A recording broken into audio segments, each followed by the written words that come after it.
And yes, I worked hard on that, I pushed hard for that. Get our grade school in high school to benchmark with Singapore. It's the strongest uh, basic education system in our region. And of course, for all our units to really benchmark abroad and to compete. But I've always believed what a Japanese friend told me many years ago, that a country can only move as fast as its slower members. And I've said many, many times that the Philippines is not going to move at the pace of Ateneo, LaSalle, or UP. It will move at the pace of the public schools. I believe that firmly. And we will never, never move until we solve that problem. And of course, public schools is related to the poverty problem. But at the end of the day, as we have said here, it is related to connectedness. It's related to connectedness. You may feel that what the quotations from me about disconnectedness and apartheid, some of you may feel it is extreme. But my experience says it is not extreme. Just to give you the most recent experience I've had, I was talking with one faculty members who's talking with top people in Department of Science and Technology, and they wanted her to work on a project which they believe will solve the education problem in the public schools. And that project is to give a tablet to every child. And I said, how disconnected can you be? How disconnected can you be?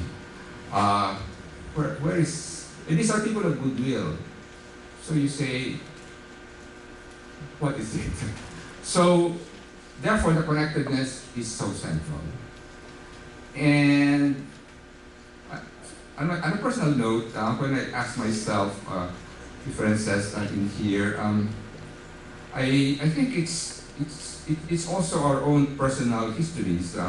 My own personal history, as if you saw the pictures of Baknotan La Union, one of the pictures there is the elementary school where I went, in there. And maybe that keeps you rooted.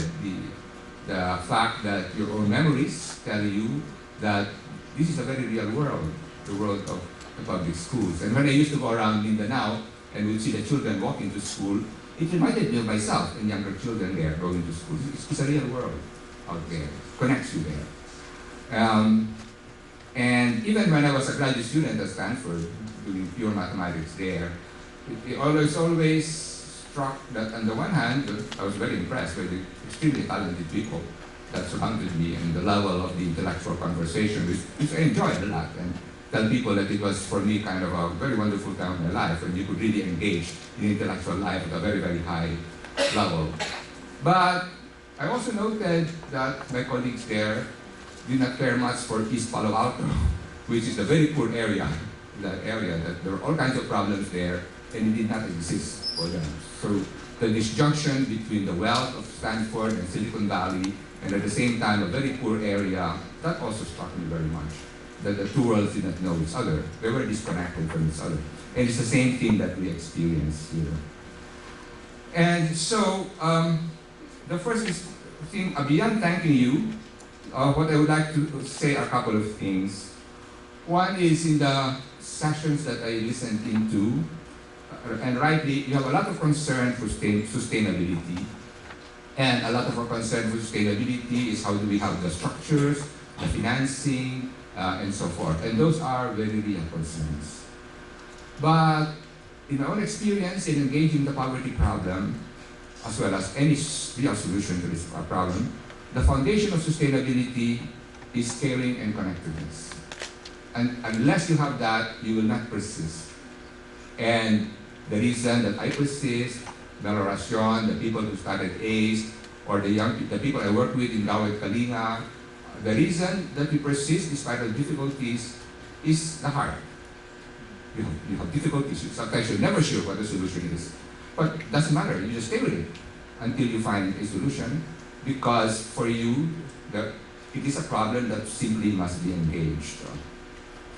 I told myself years and years ago that the ultimate measure of what I personally do will be the progress that we make on the poverty problem. Not my mathematics research, those are nice things, but they're not fundamental. They're not fundamental. The really fundamental thing is to make progress on poverty.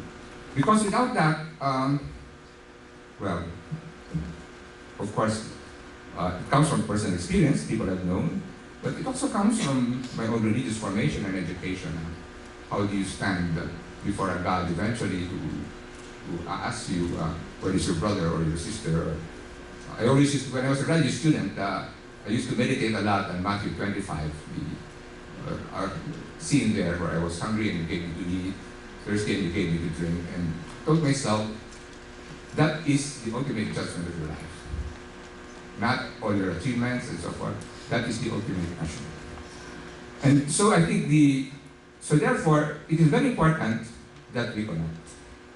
And so therefore, I hope that you will not feel na the time that you give to going down and visiting and any time is not central. Because sometimes we could feel that. Of course, it can be not central if it is just something that we do and then we forget. But if it touches us in a deep way, so that every time it rains heavily, you wonder to yourself how the families you know are doing. So that every time you see a child and you see them walking to school, you'll wonder how they are. When you reach that kind of level, then it is something that will sustain you. It will sustain you through a lot of difficulties and problems in life. Second, yes, we do have to use our expertise. I think that's what we share. The other day, I was engaged in a whole day planning of Gawad Kalinga. I'm on the Gawad Kalinga board. And we are trying now to move Gawad Kalinga beyond building homes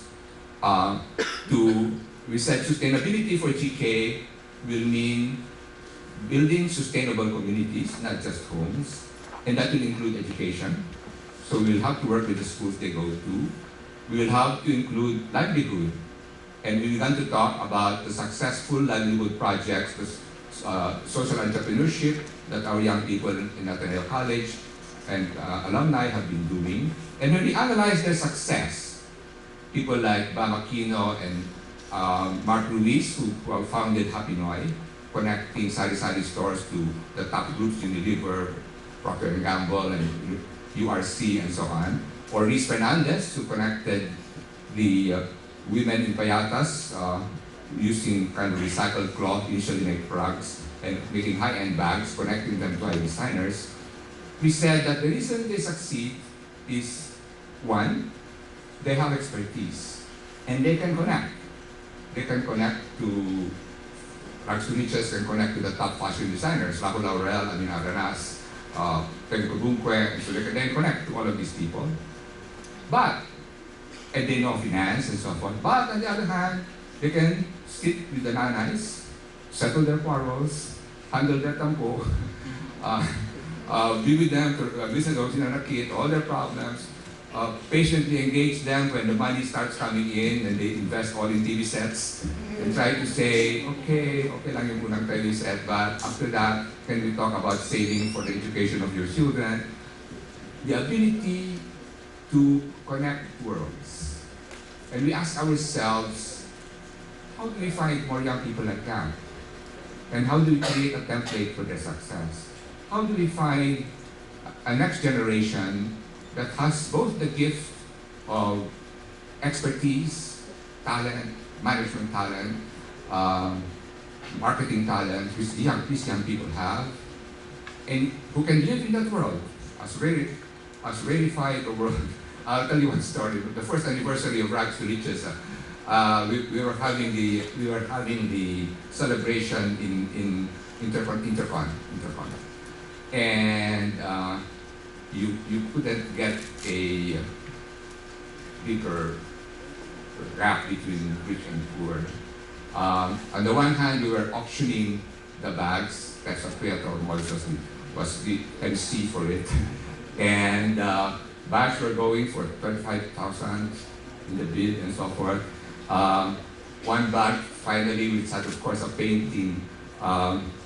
We had a very famous painter in there. The bid went up to 360,000 pesos. So, and I said,